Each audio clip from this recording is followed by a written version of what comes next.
At Capella University, you can learn at your own pace with our FlexPath learning format. Take 1 or 2 courses at a time and complete as many as you can in a 12-week billing session. With FlexPath, you can even finish the bachelor's degree you started in 22 months for $20,000. A different future is closer than you think with Capella University. Learn more at capella.edu. Fastest 25% of students. Cost varies by PACE, transfer credits, and other factors. Fees apply.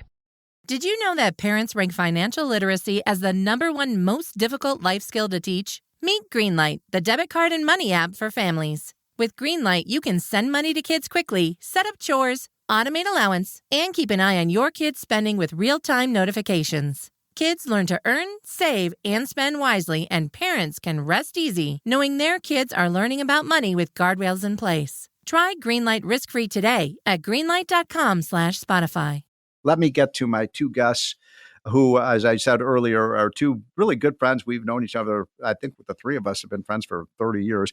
The great Grover Norquist, who runs Americans for Tax Reform, is a tax cut crusader, and Lisa Nelson, who runs the Invaluable ALEC, which is a group that represents about 2,000 state legislators around the country. She has her finger on the pulse of what's happening in the states. Thanks to both of you for joining on this Saturday afternoon. Grover, I want to start with you because you and Larry Kudlow and Newt Gingrich and a few of us really helped put out this spire of raising tax rates, Republicans raising tax rates. I almost fell out of my chair when I heard that was on the table. Good work. Thank you for saving the country and saving the Republican Party and saving the economy. Where do things stand? How did you turn it around? Where did this even come from? Steve, it was a 27-day attempted coup. Yeah, right. There were a handful of people, some of whom work in the White House and get paid by President Trump, who decided that even though President Trump had campaigned 8 years earlier about taking the income tax down for all Americans and the business tax down for all Americans, and then now, when reelected, his campaign was, we're going to cut taxes on middle-income people, upper-income people, lower-income people, business class people, everyone. We have 20 videos of that comment, and he said it in the State of the State address, okay? Right. So anyone who worked for him knew his position was across-the-board tax cuts, not hate and envy, let's play smash mouth with different groups. And the way Kamala Harris, who ran against him in 24, her position was, we'll let some of the tax rates go down for lower-income people, but for higher-income people and for small businesses in particular, we're going to yank it up there, up high. And the president mocked her and said no one should do that. And yet in the White House, there were staffers lying to congressmen saying, the president would really like this. Why don't you go out and say something nice about it? Right. I was getting phone calls from all sorts of press guys. I understand there are a lot of Republicans for this. Name them. The White House people tell me there's lots of them. Name them. And every once in a while, someone would pop up who'd said something half-assed about, something could be on the table. But that doesn't really tell you too much. But there was no rebellion. Yeah. You look at the head of the House, the head of the Senate, all those leaders, they were against this day one. This was never going to happen. Yeah. So let me just interrupt you for 1 second here, because I want to make sure people understand who don't follow this stuff day by day as the 3 of us do. There was a rumor put out that the president might be willing to raise the highest income tax rate on, quote, millionaires and billionaires up to 40%, the highest rate it would have been in something like 30 years. And it would have been the first time since George H.W. Bush was president that Republicans would have raised taxes if this would have gone through. And a lot of us were just shocked by this. Now, it seems to me, Grover, well, let me turn to Lisa for a minute on this, because Lisa, you've been in these wars as long as we have. I think for now this has been put to rest. But you look at the states where they're cutting tax rates. Everybody's cutting tax rates. Every time we cut tax rates, good things happen, as you know. And you're very close to my good friend, the former Speaker of the House, Newt Gingrich, who played a big role in stopping this. But what are your thoughts about this, Lisa? Well, yeah, I mean, I couldn't agree with Grover more on the attempted coup. I think the good news is that with the three of us having been in Washington for as long as we have been, right. we know when to sniff out fake news, right? We know when someone's trying to pull the wool over and when there's, a coup or some kind of spin going on. So, right. I think the important thing is, weeding out the truth from fiction. And if there are some folks out there who think we should be raising taxes, pointing out the historical, kind of dead switch that would be for the party. And I think it, good for you guys and good for ALEC and Committee to Unleash Prosperity and Americans for Tax Reform for jumping on this for 27 days, pounding it and pounding it back under the table, because this was something where they were trying to kind of breathe life into an idea that had to have been dead on arrival. So Grover, good point. And Grover, I wanted to, I know you've used this analogy before, and I use it a lot as well, because you were really one of the first people who started this movement to cement in place the Republicans as the anti-tax increase party. And it's almost like you're in your castle, right? You've got the high ground and you keep shooting down your enemy. And then, they keep saying, well, come down from the high ground. And we have an impenetrable fortress right now. And some of the fools, look, there are some people in the Republican Party. I think they're a slim minority, but there are some Republicans who want Republicans to come down from the fortress and, quote, fight fair and fight on level playing field. And why should we do that? This has been the issue that has propelled the Republican Party and unified the party for 35, 40 years? Yes. If you look at who ran Congress from 1932, when Franklin Delano Roosevelt took over, until 1994, when the Republicans swept, 62 years. The Republicans won control of Congress twice in 62 years, a total of 4 years. In that year, 1994, 96% of Republicans had signed the pledge never to raise taxes. They looked at George Herbert Walker Bush, who won election in '88 because he said he wouldn't raise taxes in the Republican primary and said he'd refuse to raise taxes in the general.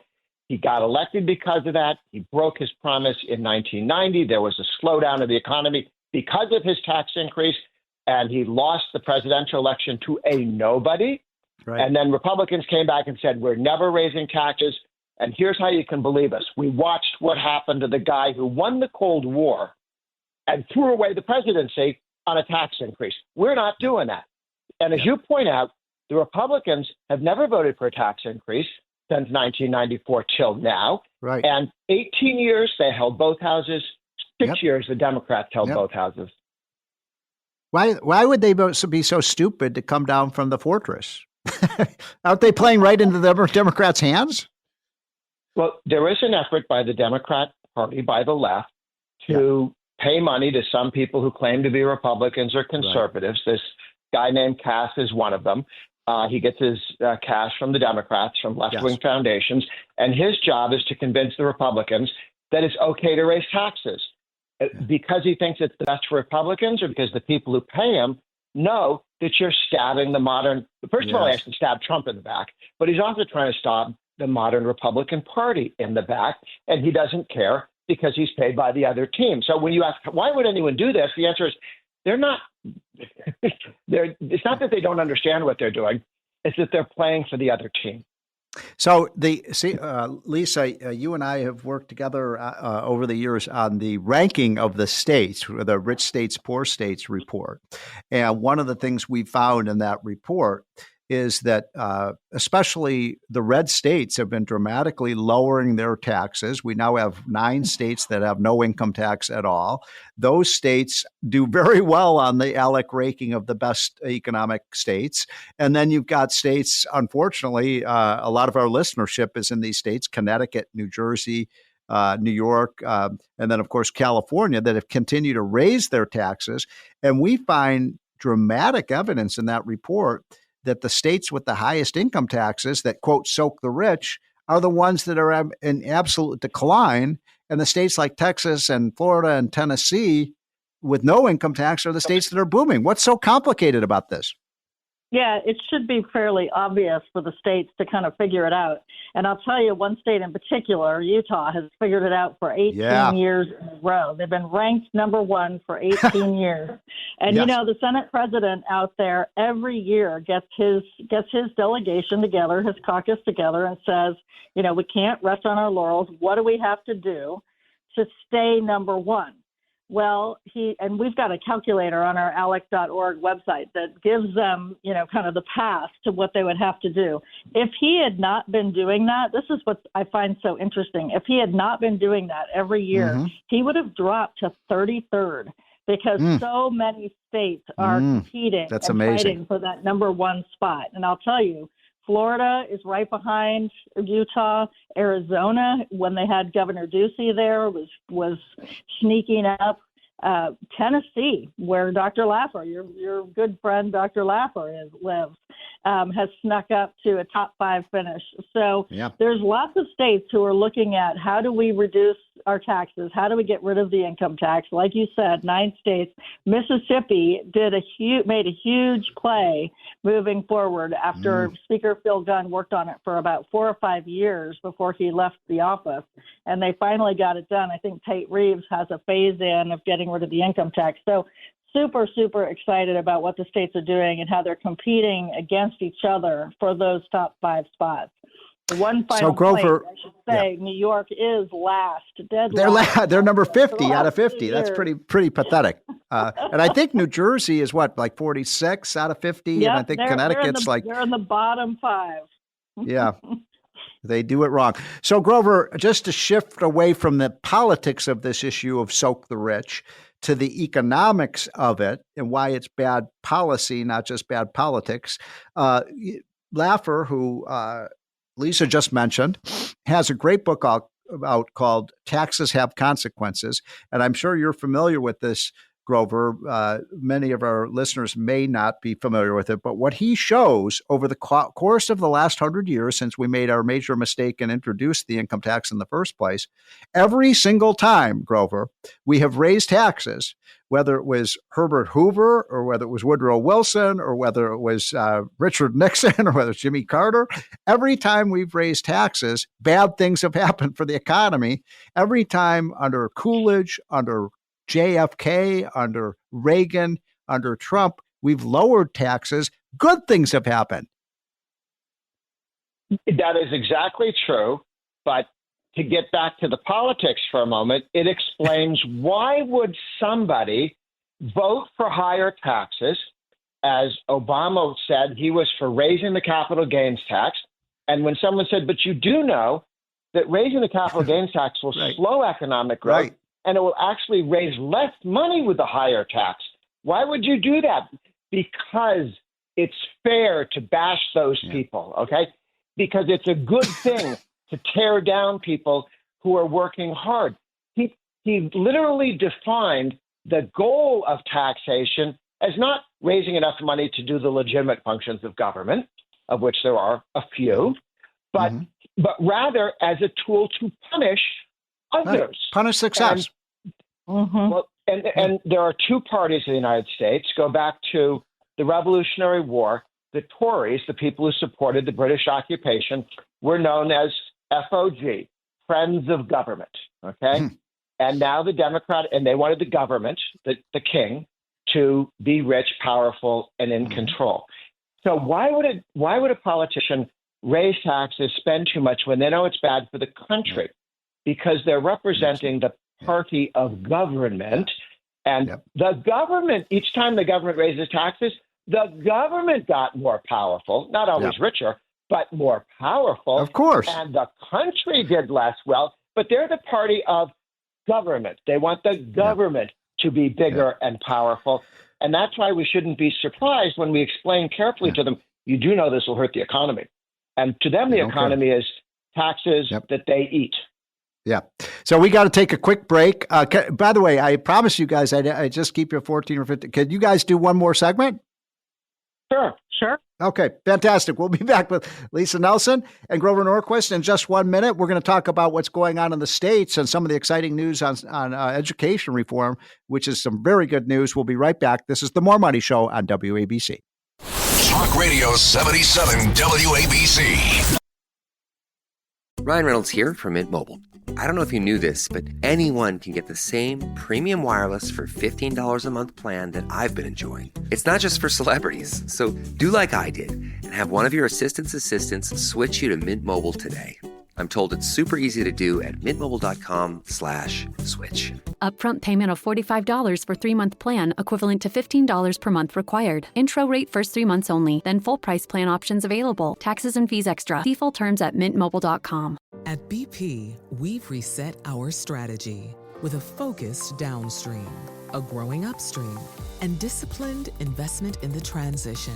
See how we'll grow shareholder value at bp.com/reset.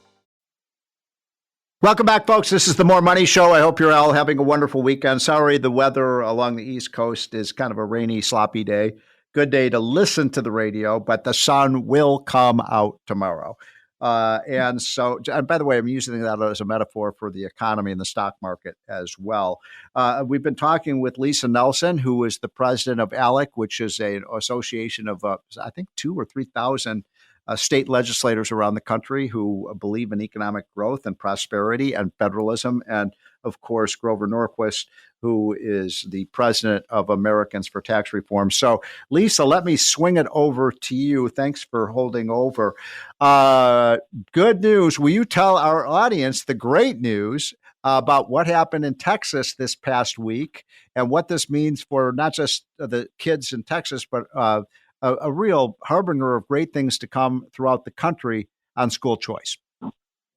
Well, yeah, it's amazing. There are about 6 million students in Texas who now will have access to funding to be able, with their parents, to choose where they go to school. Wow. And that's something that the Texas legislature has been and Governor Abbott, to his credit, have been wanting to do now for four or 5 years to get this passed. It came very close a couple of years ago. It came even closer, and then there was a political attempt and success of replacing some of the Republicans who voted wrong on this back last year. And we now have the votes, and the governor will be signing a bill, $1 billion. That's with a B. Has been set aside for those 6 million students, and it'll be signed into law next Saturday, May 3rd, which is just amazing. Now, Lisa, the opponents of this bill, the Democrats and their pals in the teachers union, say this is going to hurt the public schools in Texas. Yeah, well, as usual, they have it a little bit wrong. I mean, we all know, and I think all your listeners know, that when you're trying to, and just like the conversation we had on taxes, where states are competing with each other and want to get better, iron sharpens iron. And if you have a better product, people are going to flock to that better product. And I think that the public schools would be smart to see this as a way for them to kind of raise their standards, raise their teaching, raise their skills, and offer a better product. And I think a lot of parents want to send their kids to the public school. It's right there down the street. It's, it's convenient. They might have been, products of public school themselves. I certainly was. But if you see that they're teaching stuff that you don't agree with, or you find that might be problematic for your family and your values, of course you're going to want to make a change. And I think, the interesting thing, Steve, is that this whole wave of choice and parental empowerment, and more of this education freedom dollars, the funding falling to students, it started in 2021. And from 2021 to 2025, we've had 16 states dedicate funds for students. And it was West Virginia was the first year in 2021. Yep. In 22, you had Arizona follow suit, doing a great job of getting that done. And then the big, huge year was 2023, when actually the states had now seen West Virginia, seen the results in Arizona, seen that there were more and more students being able to go to the schools. And you had Iowa Florida, Arkansas, Indiana, North Carolina, Ohio, Oklahoma, and Utah all pass it. So we started working with, and then we've got 24 was Alabama and Louisiana. And this year we're hoping for it to be a banner year like 23, where Idaho has already passed education freedom, Tennessee, Wyoming, and now Texas. So the problem, of course, Grover, is this is fantastic news. It is absolutely wonderful, and congratulations to Alec and all the groups of the coalition. We worked with at Unleash Prosperity with Alec and so many other great groups that were part of this. But what's interesting, Grover, is that list of states that Lisa was just mentioning. I didn't hear New York. I didn't hear New Jersey. I didn't hear Connecticut. It's almost like these teachers' unions have a stranglehold on these states. You lead the anti-tax movement. There's no louder voice for higher taxes than the teachers' unions. Steve, you're right. They do have a stranglehold on politics. There shouldn't be labor unions in the public sector. They should not. Because there's no one to negotiate with. Yes. The politicians are on both sides of the table, giving money to the teachers union who give money back taxpayer dollars. Hey, by the way, Grover, let me just interrupt you for 1 second. You're making such an important point. As you both know, and most of our listeners know, I hail from the great city of Chicago. The mayor of Chicago, Grover, was the lead negotiator for the teachers unions. Now he's the mayor. He's negotiating with this. There's nobody on the side of the citizens and the taxpayers of Chicago. So guess what? They just gave the teachers this massive increase in pay without any performance standards whatsoever. And that happens state after blue state after blue state. And frankly, for many years, it happened in red states because the Republicans go, well, what's the alternative? Maybe if we pay them more, they'll start to teach better. I'm not quite sure that ever made the mail go faster by giving pay increases to the unionized mailmen. But when you have a monopoly, public schools, the post office, it's very hard to improve. When you do improve is when you have competition. Email competes with the post office, as does UPS and FedEx. And in some of those zones, the post office has actually picked up its pace because it has real competitors. And in some areas where you have school choice and people can leave the government schools, then the government schools get better. So this is a reform both of homeschooling, private schools, charter schools, but also, the brain dead public schools wake up and have to pay attention and get serious about it when people have the option of leaving. So this is a huge win for freedom. On the union issue, Steve, President Trump did something I don't think he's getting enough attention and credit for. He took the law that Jimmy Carter signed in 1978 that said, okay, we can have unions in the federal government. Till then, it was completely banned, except it said for the Army, Navy, Air Force, and any department the president says is critical to national security. Well, the president took that law. It's a modern law. Every president, he's used it at some point a little bit. Okay, so it's not an unused law. And he said the entire Pentagon is kind of important to national security. No union. The entire Veterans Affairs, where the unionized workers have been so problematic that people have been dying and veterans have been ill-served. He said, no more union to get in the way of taking care of veterans. Not happening anymore. TAS, kind of important for security. Well, look, I want to sing this back to Lisa because you're making a very good point, Grover. And you and I and the people at ALEC were there when Trump basically said what Trump's agenda is for the Department of Education is just send that money, that $100 billion a year that helps no kids in the classroom, and just send that to the parents and the local school districts and the states and let them spend the money more wisely, which to me makes a lot of sense. I mean, has the Department of Education ever helped any child in the local districts around the country? I just don't see it. So Trump has been kind of heroic on this. So if you add those federal dollars, Lisa, to what the states are spending, we could have a real revolution in our schools. And I want to add one other point.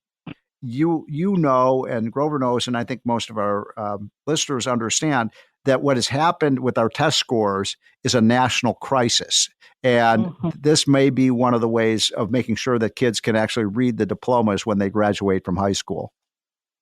Well, that's exactly right. And I think, everybody knows that President Trump has now asked Secretary McMahon to do everything she can to shut down the levers of the Department of Education and to move the different programs that are essential into different agencies.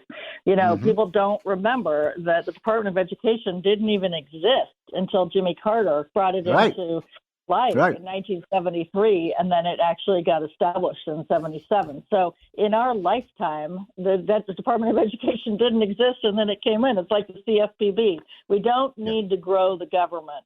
And if we can at all possibly, push that money, like you said, back to the states and give it back to the legislatures and the governors, then you're going to have a huge opportunity to disrupt the educational system and to really, really make inroads on making sure that Lisa, we just have 60 seconds left. I want to ask you one last question, if I may.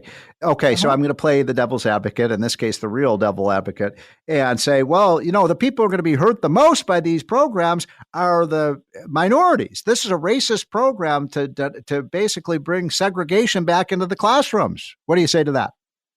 Well, it's working exactly the opposite. And in fact, right. I mean, that is, if you read the reason that Ron DeSantis got elected in Florida back 1 or 2 terms ago, it was the single African-American mothers who were trying to get opportunities for their young kids to go to school. And they had the opportunity to do vouchers in Florida. And because of that, those women went out and elected Ron DeSantis because their kids had the opportunity to go to those schools. I would argue that this funding for students is exactly the opposite and it levels the playing field and basically says anyone can go to any school. Now they're passing, and I know you're running out of time, but open enrollment, which is another element to this to make sure that you can cross your boundaries or your borders to go to different schools. So that's another. Well, we got to take a quick.